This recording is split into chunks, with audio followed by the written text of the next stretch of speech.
Vitamin D का pregnancy में माँ और बच्चे दोनों दोनों पे बहुत इम्पोर्टेंट इफ़ेक्ट होता है। बच्चे की डेवलपमेंट पे, उसकी ग्रोथ पे, माँ की जनरल हेल्थ पे, उसकी डिलीवरी ड्यूरिंग प्रेगनेंसी और उसकी प्रेगनेंसी डिलीवरी के बाद का जो पीरियड है उसके लिए विटामिन डी बहुत इम्पोर्टेंट होता है।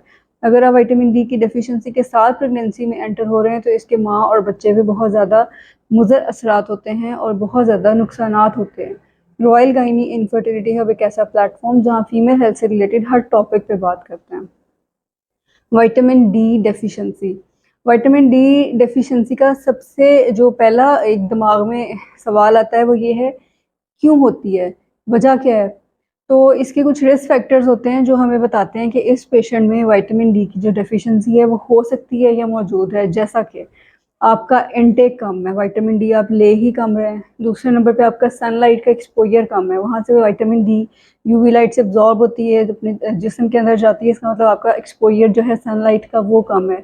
तीसरे नंबर पे आता है अगर आपको ओबेसिटी है, जैसे जितने फैट सेल्स ज़्यादा होंगे विटामिन डी की कंजप्शन ज़्यादा होगी और बच्चे की तरफ विटामिन डी की जो ट्रांसफ़र है वो कम हो जाएगी। इसके बाद अगर स्किन का कलर डार्क है, डार्क टोन में विटामिन डी की एब्जॉर्प्शन जो है वो कम होती है नॉर्मल की बजाय।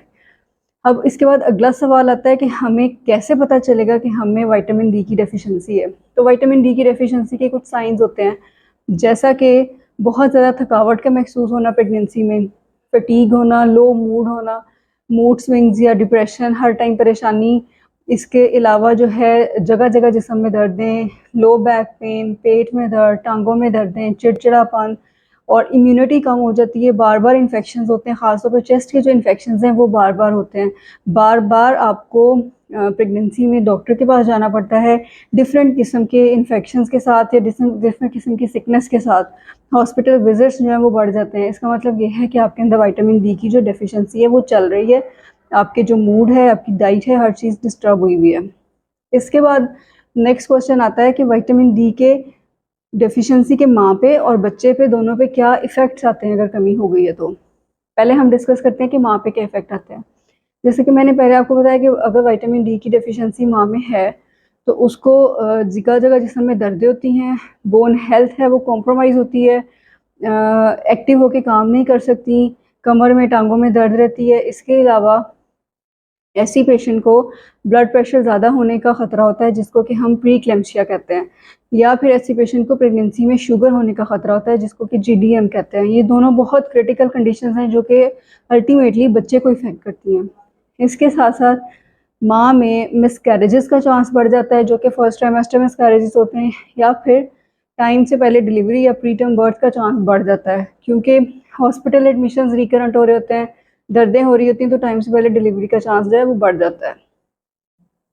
इसके बाद डिस्कस करते हैं कि विटामिन डी डेफिशिएंसी के बच्चे पे क्या इफ़ेक्ट आते हैं। विटामिन डी की अगर डेफिशिएंसी है तो बच्चे की जो बोन हेल्थ है वो इफ़ेक्ट होती है, उसकी बोन सही ग्रो नहीं करती। जब बच्चा पैदा होता है तो उसकी जो बोन्स हैं, हड्डियाँ हैं, वो टेढ़ी होती हैं। एक टिपिकल बीमारी है जिसको हम रिकेट्स कहते हैं, वो डेवलप हो जाती है। इसके बाद बच्चे का जो वज़न है एक आम नॉर्मल बच्चे से कम होता है। ड्यूरिंग प्रेगनेंसी अल्ट्रासाउंड्स पे भी कम चल रहा होता है और पैदाइश के वक्त पे भी बच्चे का वज़न आम बच्चों की निस्बत कम होता है। इसके बाद बच्चे की क्योंकि इम्यूनिटी कम होती है, उसको भी बार बार इन्फेक्शंस का ख़तरा होता है। रिकरेंट इन्फेक्शंस के साथ हॉस्पिटल एडमिशन्स होते हैं। बच्चे को छाती के इन्फेक्शंस का बहुत ज़्यादा ख़तरा होता है। बड़े होकर अस्थमा का ख़तरा ज़्यादा बढ़ जाता है। इसके अलावा क्योंकि विटामिन डी की जो इम्पोर्टेंस है बच्चे की ब्रेन डेवलपमेंट में बहुत ज़्यादा है। बच्चे के जितने के न्यूरॉन्स हैं, सेल्स हैं, उनको बनाने में विटामिन डी का बहुत इंपॉर्टेंट रोल है। तो उसकी जो न्यूरो डेवलपमेंट है वो डिले हो जाती है। बहुत सारी दिमागी बीमारियां उसको बड़े होकर लग जाती हैं। आजकल एक बहुत ही कॉमन बीमारी चली हुई है जिसको हम ऑटिज़म कहते हैं। विटामिन डी डेफिशिएंट बेबीज़ में ऑटिज़म का ख़तरा जो है वो बढ़ जाता है। अब हम आखिर में डिस्कस करते हैं, अगर विटामिन डी की डेफिशिएंसी है इसका इलाज क्या करना चाहिए। विटामिन डी की जो डेफिशिएंसी है इसके दो तरीके से आप इलाज कर सकते हैं। सबसे पहले अपनी जो रूटीन में डाइट है उसको आप थोड़ा सा मॉडिफाई करें, एडजस्ट करें। विटामिन डी रिच फूड लें, जैसा कि अब घर में हर किसी के घर में दूध होता है, दही होता है, फ़िश जो है वो high rich source of vitamin D है। इसके अलावा दूध, दही, फ़िश, अंडा ये विटामिन डी रिच सोर्सेज हैं। ऑलिव ऑयल में बहुत ज़्यादा विटामिन डी है। जो अपने ऑयल की कंजप्शन है वो नॉर्मल से ऑलिव ऑयल की तरफ ले जाएं।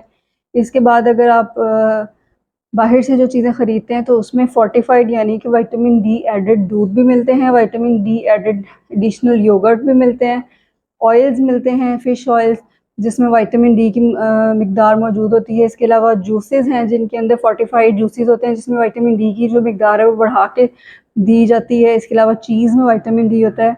ऐसी तमाम डाइट जिसमें एडिशनल विटामिन डी ऐड किया होता है आपको किसी भी बड़े स्टोर से मिल जाती है। आप उसकी पैकिंग देखें, पीछे उसकी क्वांटिटी देखें कि ये विटामिन डी रिच फूड है, वो चीज़ें लेके आएँ घर में, उनको कंज्यूम करें। घर में जो चीज़ें हैं उसमें विटामिन डी की जो भरपूर चीज़ें उनका इस्तेमाल करें, जैसे कि नट्स में विटामिन डी बहुत ज़्यादा होता है।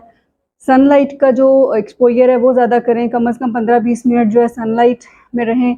इसके अलावा विटामिन डी के सप्लीमेंट्स इस्तेमाल करें। कुछ लोग रोज़ खाने वाले सप्लीमेंट्स इस्तेमाल करते हैं, कुछ लोग जो हाई डोज है जिसको हम वीकली या ट्वाइस वीकली रिकमेंड करते हैं वो इस्तेमाल करते हैं। तो विटामिन डी के supplements along with sunlight exposure और विटामिन डी डाइट आपकी विटामिन डी की डेफिशिएंसी को पूरा करने के लिए काफ़ी होती है।